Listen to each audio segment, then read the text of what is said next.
بسم اللہ الرحمن الرحیم۔ السلام علیکم ورحمۃ اللہ وبرکاتہ۔ اہل سرسار کی ایک قوم جسے قوم سبا بھی کہا جاتا ہے، اللہ تعالیٰ کی بے شمار نعمتوں کے اندر زندگی گزار رہی تھی۔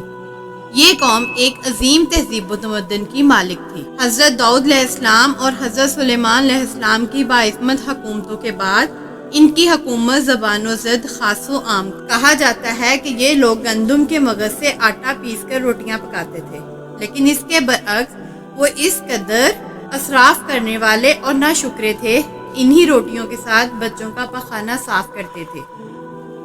بعد ازاں ان آلودہ روٹیوں کو اکٹھا کرنے سے ایک پہاڑ بن گیا تھا۔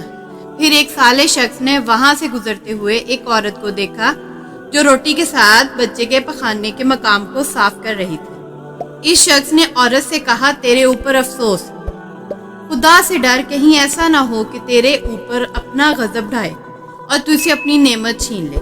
اس عورت نے جواب میں مذاق اڑایا اور مغرورانہ انداز میں کہا، جاؤ جاؤ، گویا کہ مجھے بھوک سے ڈرا رہے ہو۔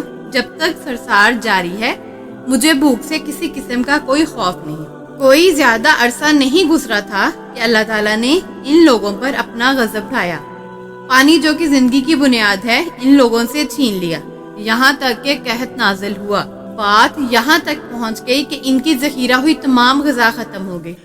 آخر کار وہ مجبور ہو گئے اور انہی آلودہ روٹیوں پر ٹوٹ پڑے جو ان لوگوں نے اکٹھی کر کے پہاڑ کی مانند ڈھیر لگایا ہوا تھا، بلکہ وہاں سے روٹی لینے کے لیے صف لگتی تاکہ ہر کوئی وہاں سے اپنے حصے کی روٹی لے سکے۔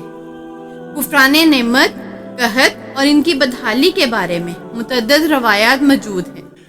سورہ نحل کی ایک آیت نمبر 112 اور 113 میں یوں ارشاد ہے، اور اللہ نے اس بستی کی بھی مثال بیان کی ہے جو محفوظ اور مطمئن تھی۔ اس کا رزق ہر طرف سے باقاعدہ آ رہا تھا، لیکن اس بستی کے رہنے والوں نے اللہ کی نعمتوں کا انکار کیا تو خدا نے انہیں بھوک اور پیاس کا مزہ چکھایا، صرف ان کے ان اعمال کی بنا پر جو وہ انجام دے رہے تھے۔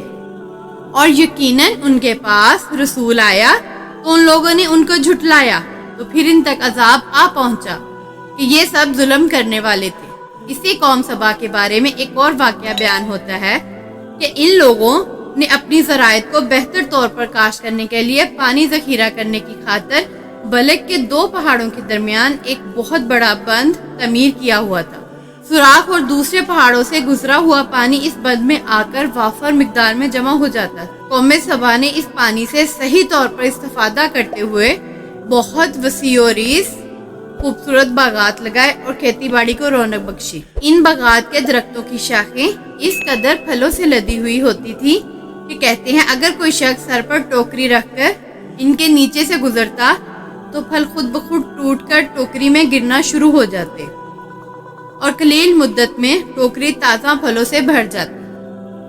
لیکن نعمتوں کی کثرت نے انہیں شکر کرنے کی بجائے سرمست اور غافل کر دیا تھا، یہاں تک کہ ان کے درمیان بہت بڑا طبقاتی نظام وجود میں آ چکا تھا۔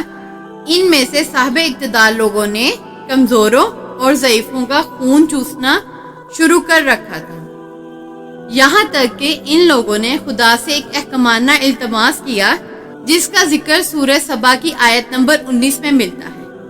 انہوں نے کہا، خدایا ہمارے سفروں کے درمیان فاصلہ زیادہ کر دے۔ انہوں نے اللہ سے یہ التماس اس لیے کی تاکہ غریبوں، بے نوا لوگوں، عمرہ اور ثروت مند ان کے ہمراہ سفر نہ کریں۔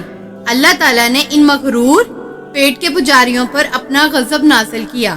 بعض روایتوں کے مطابق ان مغرور لوگوں کی آنکھوں سے دور صحرائی چوہوں نے معرب نامی بند کی دیواروں پر حملہ کر کے انہیں اندر سے کھوکھلا کر دیا۔ ادھر سے بارشیں زیادہ ہوئیں جن کی وجہ سے سیلاب آ گیا اور اس بند میں پانی بہت زیادہ اکٹھا ہو گیا۔ اچانک بند کی دیواریں ٹوٹی، اس سے ایک بہت بڑا سیلاب آیا جس میں تمام دیہات، آبادیاں، مال مویشی، باغات، کھیتیاں، ان کے محل اور گھر پانی میں غرق ہو کر نابود ہو گئے۔ ان کے باغات اور زراعت میں سے صرف بیری کے درخت اور کچھ جھاڑیاں بچی تھی۔ خوش الحان پرندے وہاں سے کوچ کر گئے تھے، جبکہ الوؤں اور کووں نے قوم سبا کے کھنڈرات میں اپنے گھونسلے بنا لیے تھے۔ اس بات کا ذکر سورہ سبا کی آیت نمبر 15 اور 16 میں ملتا ہے۔ آخر میں سورہ سبا کی آیت نمبر 17 میں قرآن کریم میں اس واقعے کا یوں نتیجہ نکالا ہے، یہ ہم نے ان کی ناشکری کی سزا دی ہے اور ہم ناشکروں کے علاوہ کسی کو سزا نہیں دیتے۔ اس کہانی سے ہمیں سبق ملتا ہے کہ ہمیں اپنے رزق کو ضائع نہیں کرنا چاہیے، کیونکہ رزق ضائع کرنے والے اللہ تعالیٰ کو سخت ناپسند ہے۔ اگر آپ کو ہماری ویڈیو اچھی لگے تو ہماری ویڈیو کو لائک کریں، ویڈیو کو شیئر کریں، اور اگر ہمارے چینل پر نئے ہیں تو ہمارے چینل کو سبسکرائب کریں اور بیل کے آئیکن کو پریس کریں۔ شکریہ۔